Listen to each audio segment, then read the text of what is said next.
उखड़े खंबे। प्रस्तुत पाठ हास्य व्यंग्यात्मक शैली में हरिशंकर परसाई द्वारा लिखा गया है। इसमें राजा और उसके राज्य के कर्मचारियों की मुनाफाखोरी पर व्यंग कसा गया है। इन मुनाफाखोरों से पूरा समाज पीड़ित है, लेकिन इस बीमारी का इलाज प्रजा ढूंढ नहीं पाती। एक दिन राजा ने खींचकर घोषणा कर दी कि मुनाफाखोरों को बिजली के खंबे से लटका दिया जाएगा। सुबह होते ही लोग बिजली के खंभों के पास जमा हो गए। उन्होंने खंभों की पूजा की, आरती उतारी और उन्हें तिलक किया। शाम तक वे इंतजार करते रहे कि अब मुनाफाखोर टांगे जाएंगे, पर कोई नहीं टांगा गया। लोग जुलूस बनाकर राजा के पास गए और कहा, महाराज, आपने तो कहा था कि मुनाफाखोर बिजली के खंभे से लटकाए जाएंगे, पर खंभे तो वैसे ही खड़े हैं और मुनाफाखोर स्वस्थ और सानंद हैं। राजा ने कहा है तो उन्हें खंभों पर टांगा ही जाएगा। थोड़ा समय लगेगा, टांगने के लिए फंदे चाहिए। मैंने फंदे बनाने का ऑर्डर दे दिया है। उनके मिलते ही सब मुनाफाखोरों को बिजली के खंभों से टांग दूंगा। भीड़ में से एक आदमी बोल उठा, पर फंदे बनाने का ठेका भी तो एक मुनाफाखोर ने ही लिया है। राजा ने कहा, तो क्या हुआ, उसे उसके ही फंदे से टांगा जाएगा। तभी दूसरा बोल उठा, पर वह तो कह रहा था कि फांसी पर लटकाने का ठेका भी मैं ही ले लूंगा।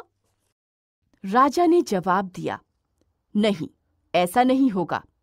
फांसी देना निजी क्षेत्र का उद्योग अभी नहीं हुआ है। लोगों ने पूछा, तो कितने दिन बाद वे लटकाए जाएंगे? राजा ने कहा, आज से ठीक 16वें दिन वे तुम्हें बिजली के खंभों से लटके दिखेंगे। 16वें दिन सुबह उठकर लोगों ने देखा कि बिजली के सारे खंभे उखड़े पड़े हैं। वे हैरान हो गए कि रात न आंधी आई न भूकंप आया, फिर वे खंभे कैसे उखड़ गए। उन्हें खंभे के पास एक मजदूर खड़ा मिला। उसने बतलाया कि मजदूरों से रात को ये खंभे उखड़वाए गए हैं। लोग उसे पकड़कर राजा के पास ले गए। उन्होंने शिकायत की, महाराज, आप मुनाफाखोरों को बिजली के खंभों से लटकाने वाले थे, पर रात में सब खंभे उखाड़ दिए गए। हम इस मजदूर को पकड़ लाए हैं। ये कहता है कि रात को सब खंभे उखड़वाए गए हैं। राजा ने मजदूर से पूछा, क्यों रे, किसके हुक्म से तुम लोगों ने खंभे उखाड़े? उसने कहा, सरकार, ओवरसियर साहब ने हुक्म दिया था। तब ओवरसियर को बुलाया गया। उससे राजा ने कहा, क्यों जी, तुम्हें मालूम है मैंने आज मुनाफाखोरों को बिजली के खंभे से लटकाने की घोषणा की थी? उसने कहा, जी सरकार। फिर तुमने रातों रात खंभे क्यों उखड़वा दिए? सरकार, इंजीनियर साहब ने कल शाम हुक्म दिया था कि रात में सारे खंभे उखाड़ दिए जाएं। अब इंजीनियर बुलाया गया। उसने कहा, उसे बिजली इंजीनियर ने आदेश दिया था कि रात में सारे खंभे उखाड़ दिए जाएं। बिजली इंजीनियर से कैफियत तलब की गई तो उसने हाथ जोड़कर कहा कि सेक्रेटरी साहब का हुक्म मिला था। विभागीय सेक्रेटरी से राजा ने पूछा, खंभे उखाड़ने का हुक्म तुमने दिया था? सेक्रेटरी ने स्वीकार किया, जी सरकार।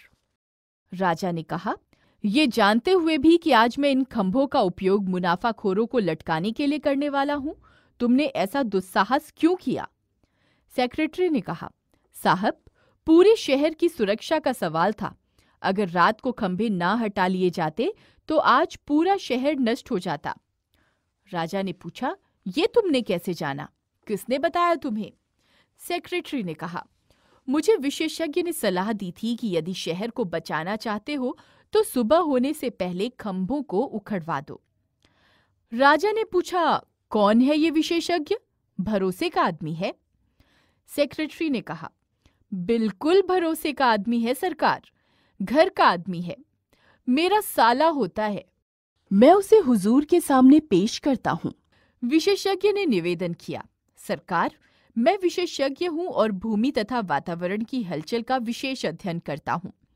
मैंने परीक्षण के द्वारा पता लगाया है कि जमीन के नीचे एक भयंकर प्रवाह घूम रहा है। मुझे ये भी मालूम हुआ है कि आज वो बिजली हमारे शहर के नीचे से निकलेगी। आपको मालूम नहीं हो रहा है, पर मैं जानता हूं कि इस वक्त हमारे नीचे भयंकर बिजली प्रवाहित हो रही है। यदि हमारे बिजली के खंभे जमीन में गड़े रहते तो वह बिजली खंभों के द्वारा ऊपर आती और उसकी टक्कर अपने पावर हाउस की बिजली से होती। तब भयंकर विस्फोट होता। शहर पर हजारों बिजलियां एक साथ गिरती। तब न एक प्राणी जीवित बचता, न एक इमारत खड़ी रहती। मैंने तुरंत सेक्रेटरी साहब को ये बात बताई और उन्होंने ठीक समय पर उचित कदम उठाकर शहर को बचा लिया। लोग बड़ी देर तक सकते में खड़े रहे। वे मुनाफाखोरों को बिल्कुल भूल गए। वे सब उस संकट से अभिभूत थे जिसकी कल्पना उन्हें दी गई थी। जान बच जाने की अनुभूति से दबे हुए थे, चुपचाप लौट गए। उसी सप्ताह बैंक में इन नामों से ये रकमें जमा हुई। सेक्रेटरी की पत्नी के नाम 2 लाख रुपए, श्रीमती बिजली इंजीनियर 1 लाख रुपए, श्रीमती इंजीनियर 1 लाख रुपए, श्रीमती विशेषज्ञ 25,000 रुपए, श्रीमती ओवरसियर 5,000 रुपए। उसी सप्ताह मुनाफाखोर संघ के हिसाब में नीचे लिखी रकमें धर्मादा खाते में डाली गई। कोढ़ियों की सहायता के लिए दान 2 लाख रुपए, विधवाश्रम को 1 लाख रुपए, क्षय रोग अस्पताल को 1 लाख रुपए, पागलखाने को 25,000 रुपए, अनाथालय को 5,000 रुपए।